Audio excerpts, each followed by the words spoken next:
And well. Welcome back to New York Sports WickerMedia. I'm Watsu-K99. Thank you, as always, for taking the time to watch these videos. So on this video, I'm going to be doing what I'll be doing before every Jets game, giving my 5 bold predictions for that week's upcoming Jet game, along with giving my score prediction as well. I will be doing a separate game preview video as well. I just like to divide up so the videos don't take quite as long. So let's get into the 5 bold predictions for Jets Steelers, the home opener at MetLife Stadium on Sunday.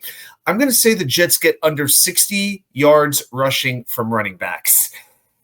I think Justin Fields can get some yards on the ground, but I think Pittsburgh will sell out to stop the run. And the Pittsburgh front seven, it's a very dangerous front seven, but it's a little bit better. It's quite a bit better at rushing the passer than it is stopping the run. And I think they are going to put all their resources into making sure that if the Jets are going to score points, it's going to be because Justin Fields is responsible, not Breece Hall, not Braylon Allen. So I think that's going to be a priority for them. You also factor in that the Jets lost Elijah Vera Tucker for the season, who is their best run blocker. And I think this is going to be a rough day on the ground for the Jets. Number 2, I'm going to say that the Steelers get 1 receiving touchdown in this game. Aaron Rodgers will throw 1 touchdown, and it's by a tight end. People talk quite a bit about how the Steelers have DK Metcalf, and after that, there's a lot of questions at wide receiver. You know, Calvin Austin, certainly among them. A couple of other players as well. Roman Wilson, of course.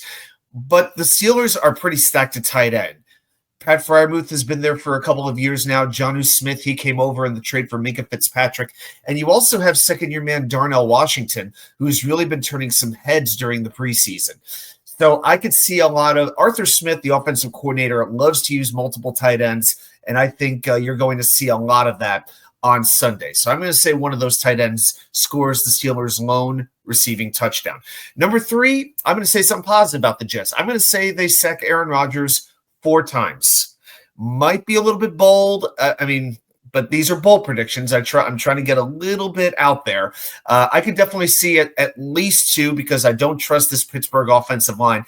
But I really do think that the Steelers are going to try to put Rodgers in a position where he isn't holding the ball very long. The last thing the Steelers want is for this Jets defensive line, Will McDonald, Jermaine Johnson, Quinn Williams, to be pounding on a aging quarterback all game long.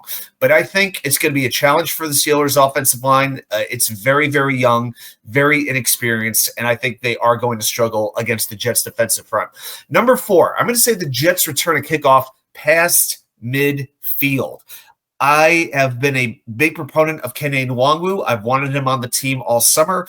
Since he came into the league, he has scored 4 kick return touchdowns. That's the most of anybody in the NFL. And the Steelers are very vulnerable on kick returns. They struggled mightily in other teams returning kickoffs against them. And I'm going to say that's going to be something that continues. I'm not going to go touchdown, but I am going to say the Jets get a kickoff past midfield. Number 5, I think this is going to be a rough day for the penalties. I think the Jets still have some work to do when it comes to discipline. And I'm going to say they take 8 penalties or more in this game.